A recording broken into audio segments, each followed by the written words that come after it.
aquele chip todo que você compra, o processador da Intel, o processador da AMD, e aí o processador que tem 4 núcleos, 8 núcleos, 12 núcleos, 16 núcleos, seja lá quando for. Tá? Então estejam cientes disso aqui na disciplina. Até porque qualquer livro que vocês forem olhar que fale sobre esses computadores com vários núcleos, vocês vão ver que são arquiteturas multiprocessadas.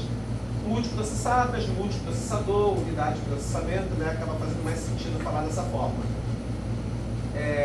Só isso também não foi o suficiente para oferecer o poder computacional que certas aplicações necessitam, como por exemplo o buscador do Google, Waze, Uber, Amazon, Black Friday. Tá? E aí quando só pegar um computador e sair tacando mais processador dentro dele, e sair colocando mais pentes de memória dentro dele, também não deu conta de atender a essa necessidade de mais capacidade de processamento e mais capacidade de armazenamento, qual foi a outra estratégia que a galera pensou, pô, vamos fazer isso aqui para a gente conseguir suprir essa demanda de processamento? Distribuir. Distribuir significa o quê? Espalhar, mas tudo bem. Distribuir, quando você fala um computador multiprocessado, você bota lá dentro dele um chipzinho que tem vários núcleos. Quando você fala distribuir, você pega outros computadores e como é que você interconecta eles? Em rede, exatamente. Então é daí que surge o sistema distribuído. Pega vários computadores e você interconecta eles em rede e faz todos eles trabalharem juntos. E uma parte muito importante do que é a definição de um sistema distribuído é que esses computadores que estão todos interconectados em rede, eles devem colaborar entre si e se apresentar para o mundo exterior como se fosse um único sistema. Ninguém quando acessa o Waze fica se preocupando com agora eu tenho que acessar a máquina 37 para fazer o que eu estou querendo. Você acessa aquilo, é uma aplicação, a gente pensa que a aplicação executa no computador, é como se aquilo ali estivesse executando num único computador, e a gente sabe que não é. Quando você acessa um site de e-commerce, uma página web, lá nos anos 90, você pensava, pô, página web, eu pego um computador, coloco uma parte dele, coloco no HTML aqui, e minha página web está no ar. Um computador. E agora a gente sabe que páginas web, sistemas web não são desenvolvidos com um único computador. A Amazon não é desenvolvida com um único computador, Mercado Livre não é desenvolvido com um único computador, Casas Bahia, sistema de compras da Americanas, todos eles são vários computadores interconectados em rede, mas você só chega lá e digita www.americanas.com. Vocês já aprenderam redes.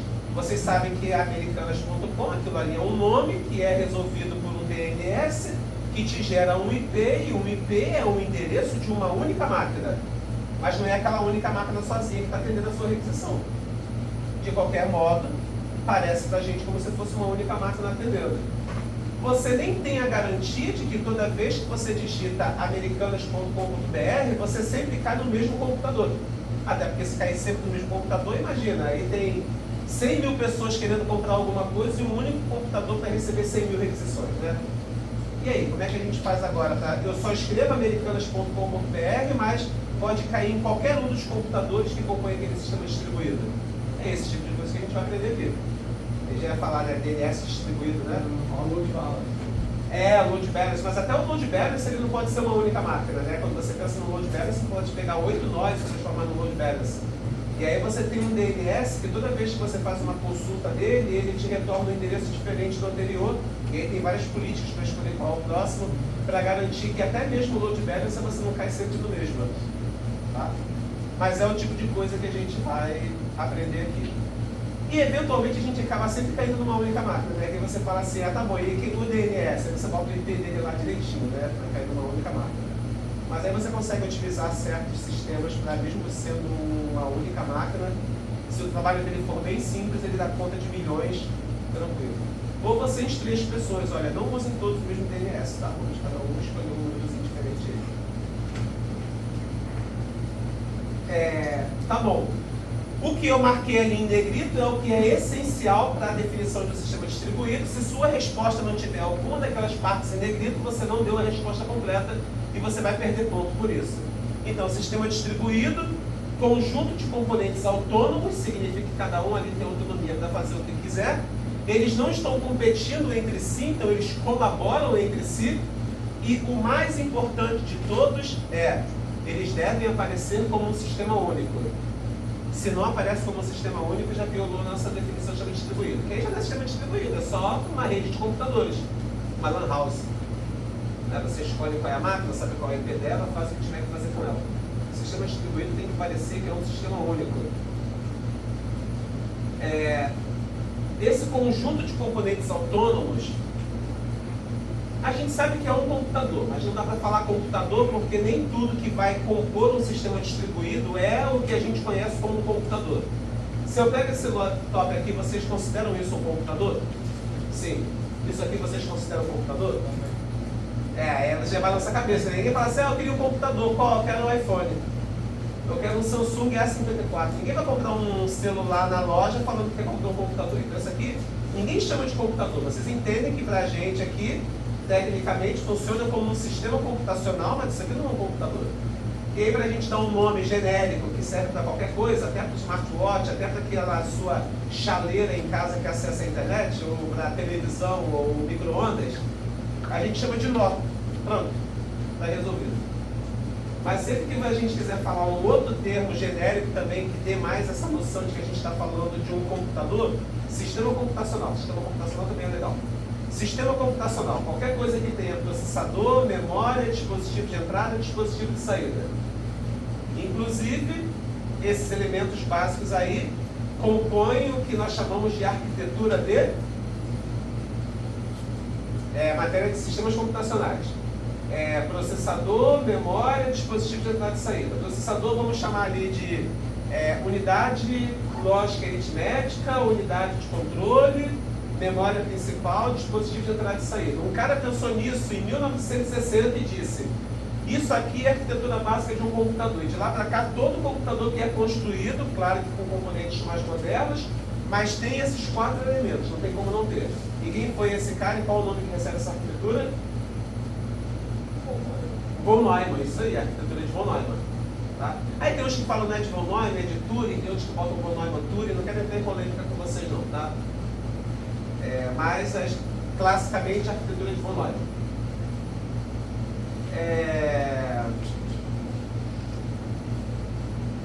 Vamos lá. Aí a arquitetura de Von Neumann, por que eu falei disso? Porque computador, celular, qualquer sistema computacional, se não é a arquitetura de Von Neumann, é algo muito parecido que a gente chama de arquitetura de Harvard. Talvez em algum slide aqui eu apresente, mas é um sistema computacional. Processa, tem memória e dispositivo de entrada e saída.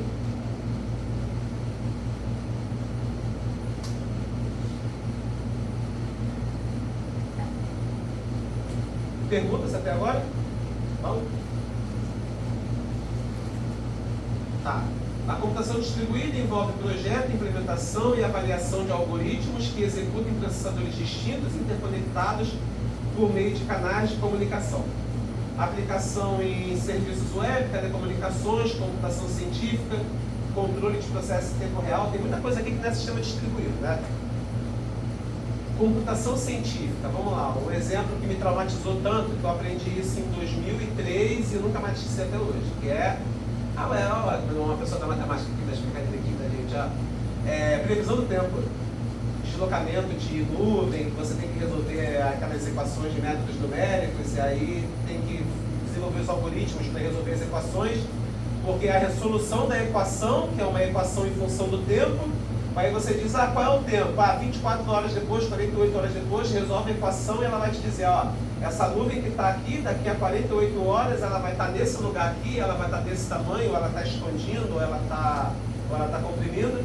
E aí você tem que resolver uma equação matemática que modele aquilo, e aí alguém tem que desenvolver um algoritmo para resolver aquilo. São algoritmos extremamente complexos. Eu lembro que na época as pessoas falavam assim, para eu resolver essa equação com precisão, para não errar a previsão do tempo, e para eu saber qual vai ser o tempo daqui a 6 horas, eu preciso de 48 horas fazendo conta. De que adianta, né? Daqui a 48 horas já sei, já passou, se tinha que ter um dilúvio, se o carro tinha que ficar boiando, já boiou. Mas é para vocês terem uma ideia do nível de complexidade. E a parte boa vocês são alunos de sistemas distribuídos, de sistemas de informação. Então, vocês não desenvolvem esse tipo de algoritmo. Tá? Até porque vocês já aprenderam o que é sistema de informação lá na disciplina Fundamentos de SI. O que é um sistema de informação? É legal, né, a gente pergunta, você voltou a fazer sistema de informação, aí você pergunta, o que é um sistema de informação? É tipo o Vino perguntando o que é um computador. Você teve aula com o Vino? E você sabe o que é um computador? Eu também não sei, eu tive aula com o Vino também. Vamos lá, o que é um sistema de informação? Você tem que saber, gente, vocês fizeram o fundamento de sistemas de informação. Não, ninguém a gente fala nada. Tá, vamos lá. CC é máquinas para máquinas, sistema de informação é máquinas para pessoas. Ah, mas aí é mais a definição do perfil do curso, né? Tipo, você está desenvolvendo uma solução para uma empresa, desenvolvendo uma solução para uma pessoa, e o cara de ciência da computação ele está desenvolvendo uma solução, mas é uma solução para o computador. Tipo, vou fazer um negócio aqui que vai deixar ligar o computador mais rápido.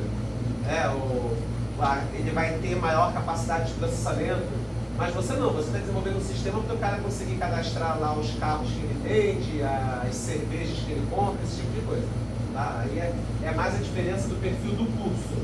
Agora, como você olha para um programa e você fala que esse programa, esse sistema aqui que eu desenvolvi, isso aqui é um sistema de informação, esse aqui não é um sistema de informação? Dado.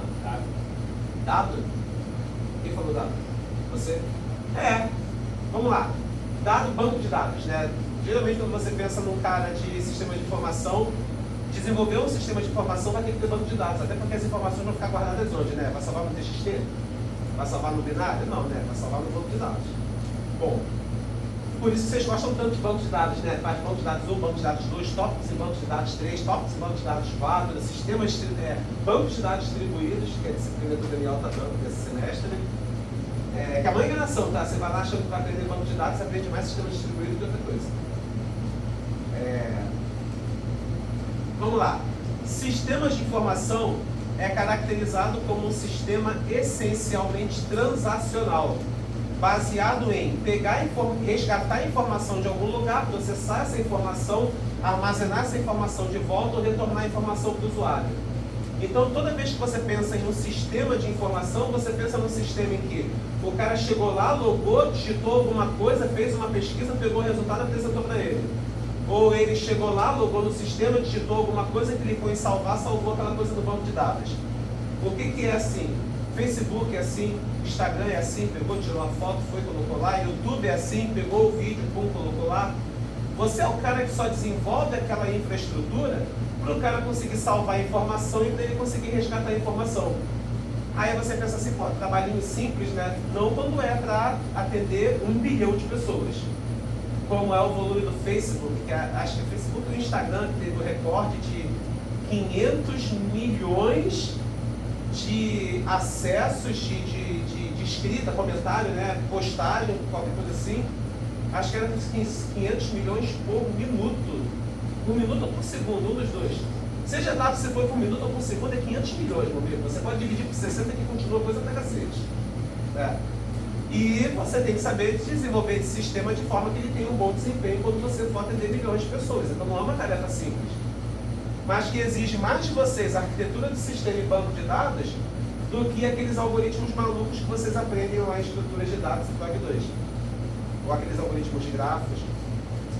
Mas tem computação em outras partes desses sistemas que eu falei para vocês. Por exemplo, o Facebook, que é aquele negócio lá que na foto ele reconhece o rosto da pessoa, né?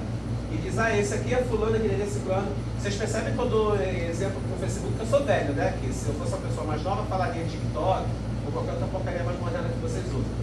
Mas o Facebook é um ótimo exemplo que para mim nunca precisamos de nenhuma outra coisa além dele. Ele posta foto, você escreve, você xinga as pessoas, você pode postar notificação de curto prazo, tem stories, você vê notícia. Aí pegaram ele e destrincharam em várias partes, né? E aí cada parte ganhou um nome separado. A parte das fotos ficou para o Instagram, a parte das mensagens ficou para o Twitter, que depois virou X.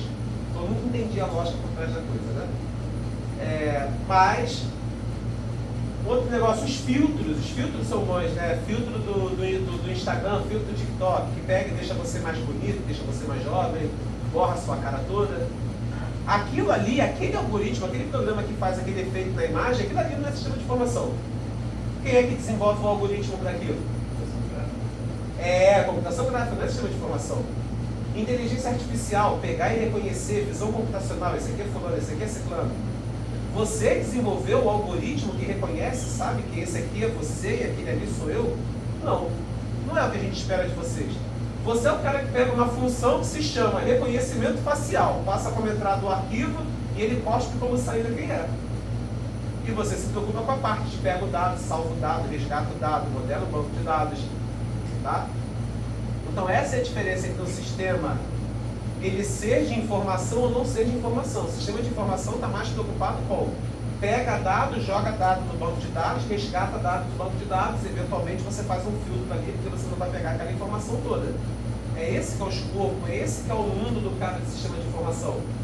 Só que você eventualmente precisa de algum recurso avançado, como por exemplo, os recursos de IA, de reconhecimento facial, de reconhecimento de pessoa, de reconhecimento de atividade, ou só para manipular a imagem, né? Seja para borrar a imagem, ou seja para colocar alguma coisa engraçada ali na imagem.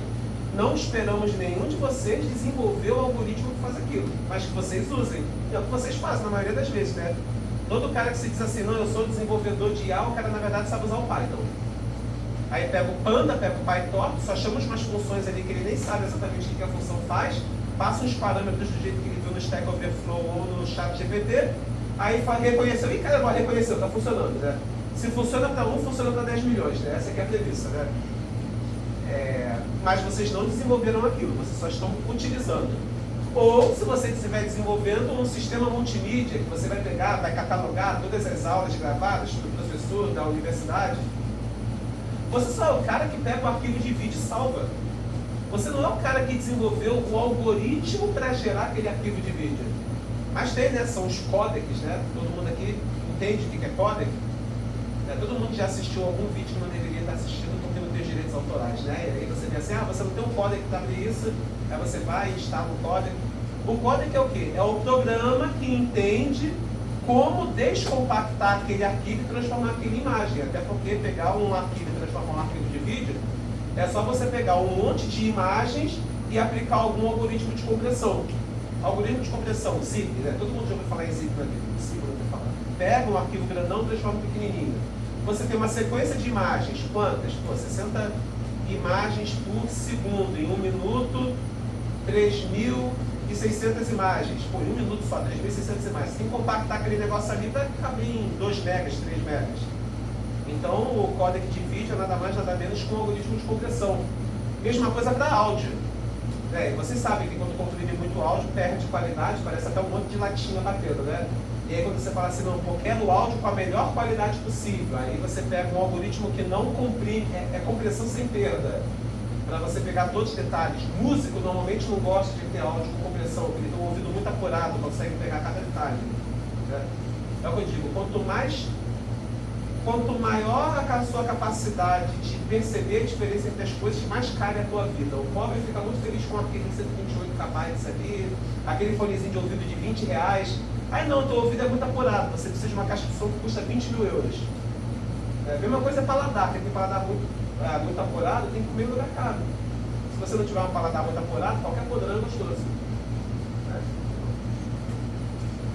Tá. Entendido a diferença entre sistemas de informação e sistemas que não são sistemas de informação? Tá? Que aí, como é que a gente chama um sistema que não é sistema de informação? Normalmente a gente chama software de sistema. Né? Aquelas coisas que você instala no sistema operacional, como o codec, né? Uma coisa que você instala ali. Os ambientes de desenvolvimento, alguém teve que fazer o PyTorch, né, do Panda, não são vocês pegam e usam. Até porque o que eu mais vejo de vocês, alunos de SI, é meme do Python zoando C++. E os módulos do Python são escritos em quê, gente? Alguém teve que escrever aquilo numa linguagem decente para ser eficiente. Então, uma pessoa que não sabe programar direito, pegar uma linguagem fácil e poder usar aquilo. É para isso que existe o Python. Tá? Tenta perceber agora a minha raiz de ciência da computação, né? Tá? E é por isso que eu faço questão de diferenciar essa disciplina, sistemas distribuídos para sistemas de informação. Porque vocês viram que há vários tipos de sistemas computacionais, vários tipos de sistemas, né? E eu quero focar nessa disciplina nos sistemas distribuídos que sejam sistemas de informação.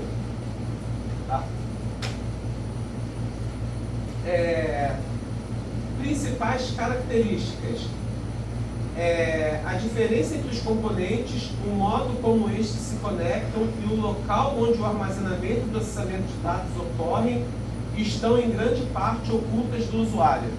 Então você não está ciente de que aquele sistema é composto por diversos sistemas computacionais com diferentes características e capacidades de processamento. Você não se importa com onde é que aqueles dados estão armazenados, nem com como é a forma de acesso. Você só usa. Até porque, quando a gente pensa num sistema como o Waze, que vai mostrar para você qual é a melhor rota para você se deslocar de carro, de moto, de um ponto A para um ponto B, e agora o Waze diferencia, né, se é carro e moto.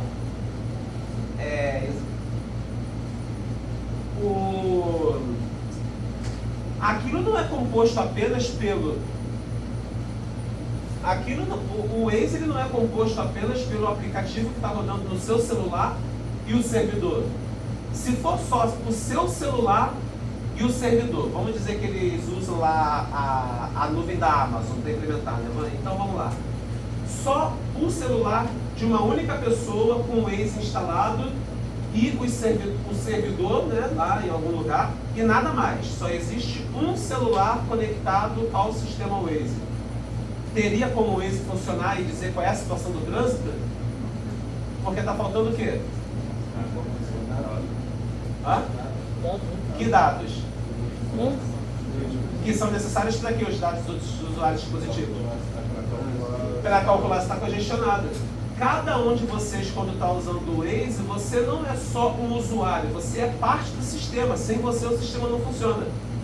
Porque você tem que estar ali parado a meia hora sem se mover, no Waze falar assim, caramba, isso aqui é um engarrafamento. Não só você e outros, né? Se fosse só você, me diria, não, esse cara estacionou, o carro dele enguiçou. Mas se ele percebe que você e várias outras pessoas à sua volta estão paradas ali naquela mesma localidade, pronto, é assim que ele detecta que tem um engarrafamento. Acho que é por isso que continua de graça. Né? Se não fosse isso, mas se começar a cobrar de todo mundo também, as pessoas param de usar e aí quem paga não vai conseguir utilizar um serviço com qualidade. Tá? Depois eles pensam numa maneira de ganhar dinheiro com isso. Tem que ser usado. Hã? Tem que ser usado. Não, o que a gente tinha pensado numa maneira de ganhar dinheiro é, se você pagar, ele vai sempre te dar a menor rota. E se você não pagar, ele vai te dar alguma rota. Porque aí ele vai pegar as pessoas que não pagam, desviar para passar pelos caminhos cheios de buraco e deixar o caminho bom livre para quem paga. É o que eu faria. Às vezes, quando eu estou voltando, eu moro em Maricá, né? Eu estou vindo de Maricá para cá, aí ele tenta ali na altura do Baldeador, não sei se vocês conhecem, tem um CIEP ali, todo pichado, bem cara assim de entrada de favela, né? Tem todo o kit básico. Pneu queimado, CIEP com mato, pichação, e uma entrada por uma rua que depois começa a aparecer umas casinhas só no tijolo sem poço. Então, se eu entrar ali, eu passo por uma região de São Gonçalo chamada Morro do Castro. Lá dentro deve ser seguro, mas passar na frente não é tão seguro assim não. Já passou gente com moto e fuzil na minha frente, atravessando de um lado para o outro. Às vezes eu passo por ali, porque senão eu não chego aqui na hora para dar aula para vocês, quando eu dava aula de manhã, né, de engarrafamento, para vocês verem o quanto que eu prezo o ensino e que vocês tenham a aula no horário certo. Já risquei minha vida umas 3 vezes passando por lá. Mas tem vezes que o Waze me joga por lá, eu fico assim, cara, não faz sentido, sabe? Eu vou pagar para ver se tem algum engarrafamento se eu seguir em linha reta. Tem vezes que eu me ferro. Eu sigo em linha reta, a Alameda está engarrafada, não dá para passar. Mas tem vezes que eu sigo direto e passo de boa, sabe? Tranquilamente. Eu fico assim, por que ele ia me fazer dar uma volta gigante, passar por dentro de São Gonçalo para chegar aqui? Aí eu já começo a imaginar que tem alguma coisa que eles estão fazendo ali, querendo me jogar para escanteio e deixar caminho livre para outros. Tá?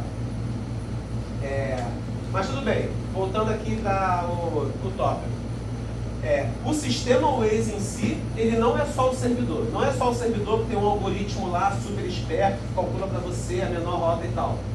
Esse sistema só funciona se os celulares com os sensores de movimentação, GPS e tal, estiverem ativos e conectados ao servidor. Ele precisa dessas informações, os servidores precisam dessas informações para fazer o processamento e tomar a decisão deles.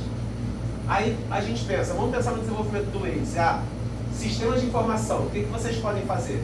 Desenvolve o aplicativo móvel. Bota uma cara bonitinha, vocês fazem HC, né? Sabe escolher cor que combina, sabe escolher um design, design lean, né? Tem que ter pouca coisa. Mais o que?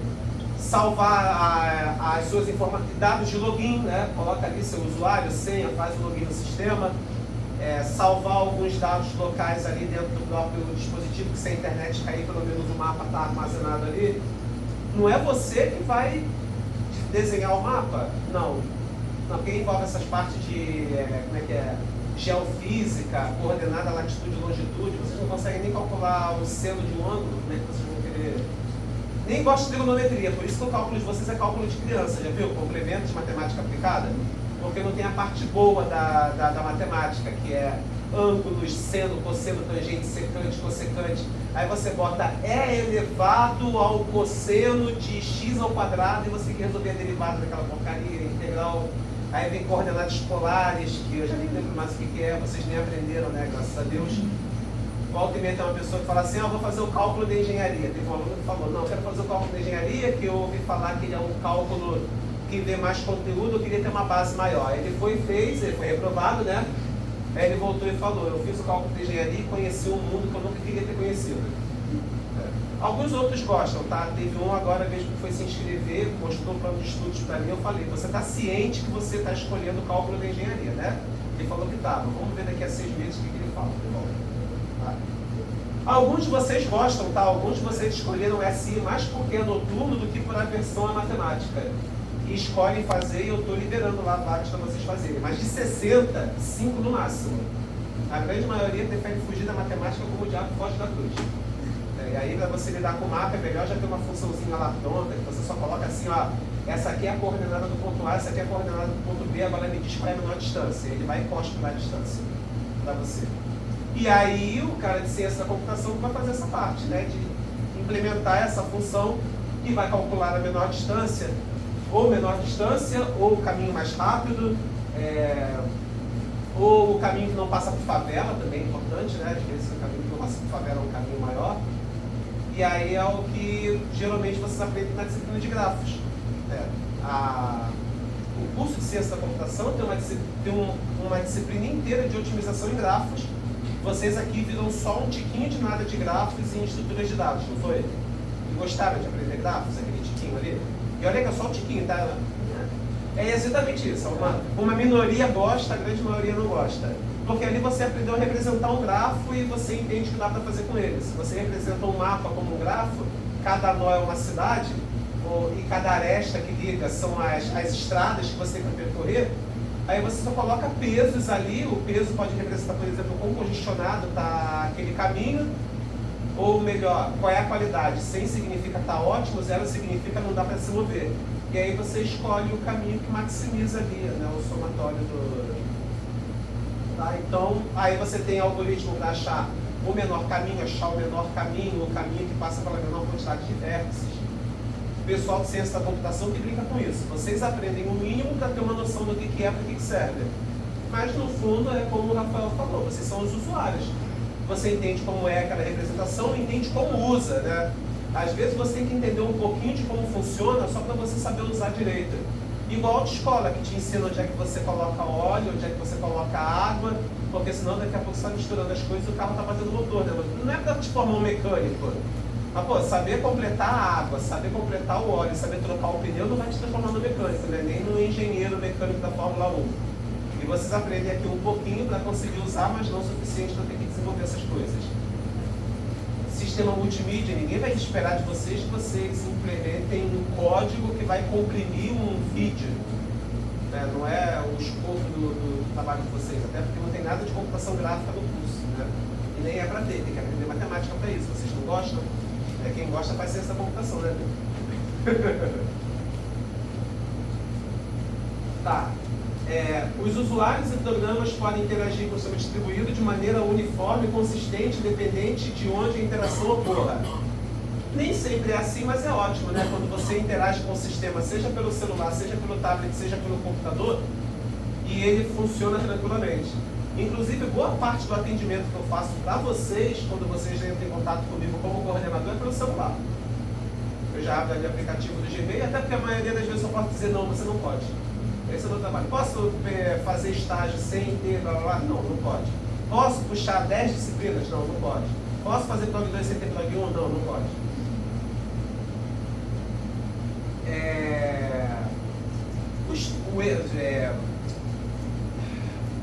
WhatsApp também, né, funciona muito bem, seja na versão web, seja no celular. Desde poderosos computadores até pequenos sensores. Então, quando você pensa numa casa inteligente, que você sabe qual é a temperatura, liga, desliga ar-condicionado, vê se a geladeira está cheia, está vazia, se está faltando algum item dentro da geladeira, liga, desliga a televisão, abre e fecha o portão, ou até configura a casa para já abrir janela, desligar ar-condicionado automaticamente quando a temperatura do lado de fora estiver num certo valor. Aí você tem de tudo, desde a automação clássica, quando você pensa lá em automação industrial, né, o sistema de apertar um botão e abrir o portão da garagem, fechar o portão da garagem, já é algo bem antigo, né? Agora a questão é, interconecta isso com a internet, que também não é nenhuma coisa ultra mirabolante, não é só o fato de acessar a internet, mas fazer isso funcionar como um serviço integrado com todas as outras coisas da sua casa. Aí a gente já começa a falar de um sistema distribuído de verdade, né? O sistema distribuído de informação. E você tem ali computador, celular e até mesmo um botãozinho lá para abrir e fechar o portão, que é um sistema de eletrônica, né? Você nem considera aquilo ali como um sistema, como um computador, uma coisa da área de quem estudou ciência da computação ou computação. Você pensa aquilo ali como uma coisa feita por um cara que fez eletrônica.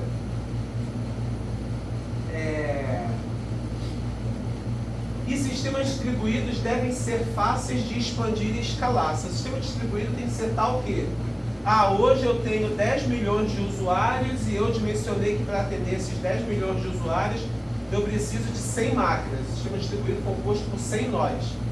Mas agora aumentou de 10 milhões para 20 milhões. Então eu só pego ele que tinha 100 nós e aumento para 200. Continuo mantendo eles interconectados em rede, distribuo a aplicação ali entre eles e ele continua funcionando. Um sistema distribuído bem feito, ele escala simplesmente aumentando a quantidade de nós dele. Colocou mais nó, aumentou a capacidade e ele consegue atender mais usuários. No mundo ideal, escalaria linearmente, né? Mas a gente sabe que não é assim, porque quanto mais elementos tem ali no seu sistema, você tem mais trabalho para gerenciar.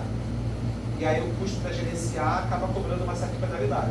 Um sistema que não é bem projetado, chega um momento em que não adianta você acrescentar mais nós nele, ele para de oferecer mais capacidade de processamento, porque toda a capacidade extra que você coloca é gasta apenas para fazer o gerenciamento daqueles nós. Às vezes pode ser até pior, colocou mais e fica pior do que quando tinha menos, porque você não está fazendo o gerenciamento legal desses recursos. E outra coisa essencial quando a gente fala de sistemas distribuídos é que cada nó tem sua própria noção de tempo. A pior coisa que você pode fazer no sistema distribuído é querer saber se algo aconteceu antes ou depois do que se um evento aconteceu antes ou depois de outro evento, olhando qual é o tempo em que ele foi feito. Porque você está trabalhando com um sistema distribuído, cada evento pode ter ocorrido ou ter sido detectado por uma máquina diferente, aquela máquina tem a noção dela de tempo. Você não pode garantir que eles estão sincronizados o suficiente para, pelo tempo, você dizer se foi antes ou depois. Tá? Normalmente você vai utilizar mecanismos como os semáforos, que você aprendeu lá em sistemas computacionais, que é uma maneira de garantir, opa, tal coisa já terminou, então outra coisa pode começar. Ou você tenta ordenar os eventos de alguma forma. Por exemplo, se existe um evento que é o recebimento da mensagem B, e existe um outro que é o envio da mensagem B, não tem como receber antes de enviar. Né? Se você recebeu é porque o envio veio antes. E aí você sabe o que veio antes e o que veio depois. Tá? Mas por tempo, não vou dizer que nenhum sistema é assim, porque alguns sistemas são, mas os sistemas que são assim, que usam a noção de tempo para saber o que aconteceu antes ou depois, há um esforço tremendo na engenharia da construção dele para garantir que o sincronismo deles é na casa de microsegundos, de nanosegundos, que não são os sistemas com os quais nós trabalhamos. Nós não trabalhamos com esse tipo de sistema que precisa estar ali sincronizado no tempo perfeitinho. Que sistema funciona dessa forma? Uma planta industrial.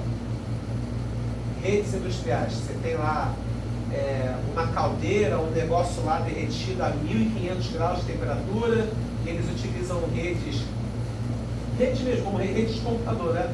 Para interconectar esses sistemas, porque os sistemas são todos automatizados. Aí tem lá um sensor e uma válvula tem que abrir ou tem que fechar em algum lugar. E aí esses sistemas eles são bem estritos com relação à noção de tempo. E até mesmo no carro, né? Freio ABS, o airbag. Bateu, detectou que bateu, tem que ativar o airbag. Não adianta só ativar o airbag, né? Tem que ativar o airbag antes da tua cabeça acertar o volante. Depois que acertou o volante, o airbag não serve para mais nada. Na verdade, você apanha duas vezes. Primeiro tua cara bate no volante, depois o airbag estoura na tua cara. Né? Mas, no mundo de vocês, acredito que ninguém está fazendo sistemas de informação para trabalhar numa planta industrial. Ninguém está fazendo sistema de informação para desenvolver sistema de injeção eletrônica para um carro. Eles não contratam vocês, não para essa parte. Tem uma parte da indústria automobilística que contratam vocês, fazer o painel digital bonitinho lá do carro. E dá trabalho, tá? E aí novamente, né? Você só é o cara que consome a informação de qual é a temperatura do motor. Aí você chama uma funçãozinha lá e como mágica aparece lá para a temperatura do motor. Qual é o giro do motor? Chama lá uma funçãozinha, como mágica vem aquela informação. Qual é a velocidade que o carro dá agora? Chama uma outra funçãozinha, vem como mágica aquela informação. E o teu trabalho é fazer o balanceamento bonito. Botar lá um ponteirinho digital, girando e tal, umas coisinhas piscando que as pessoas gostam, né?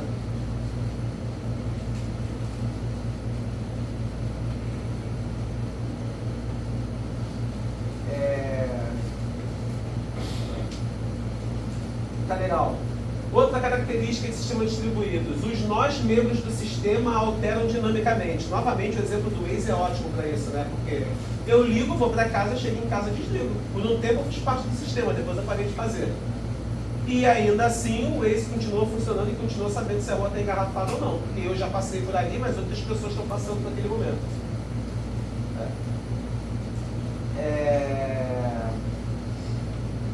Usuários não devem notar quando partes do sistema estão sendo trocadas. Aqui é mais, por exemplo, o computador não vai durar para sempre, né? Alguma hora ele queima, pifa, dá um mau contato, alguma coisa. Aí imagina um sistema distribuído como a nuvem da Amazon. E a gente imagina algo, não tem noção de quantas máquinas tem na nuvem, mas imaginamos alguma coisa na casa de milhares, né? Uma deu defeito. Pô, se uma deu defeito, toda a nuvem da Amazon vai cair porque uma máquina deu defeito? Não, né? Então a gente tem que ter maneiras de, ocorrendo falhas no único nó que compõe o sistema, não permitir que essa falha comprometa o sistema todo e permitir que você faça a troca. Chega lá, pega lá aquele hack que deu defeito, coloca um outro hack ali no lugar, religa, ele reconhece o resto do sistema, começa a trabalhar junto com o resto do sistema. Tá?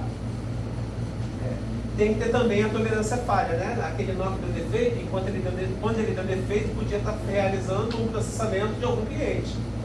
Então o cliente vai ficar esperando, a resposta não vai chegar, aí o cliente normalmente vai fazer o quê? Vai reenviar aquela requisição, mas aí não cai mais naquela mesma máquina que deu defeito, já cai numa outra máquina, a outra máquina consegue atender aquela requisição.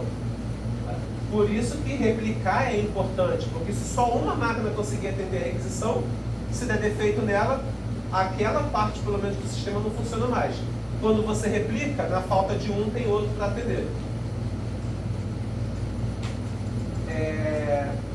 E para a gente fazer com que esse sistema todo apareça para o usuário como se fosse um único sistema, a gente usa uma camada de software e essa camada de software recebe o nome de middleware. Tá? Então essa é a parte do sistema distribuído responsável por fazer com que com esses vários nós interconectados em rede apareçam para as aplicações e para o mundo exterior como sendo um único sistema.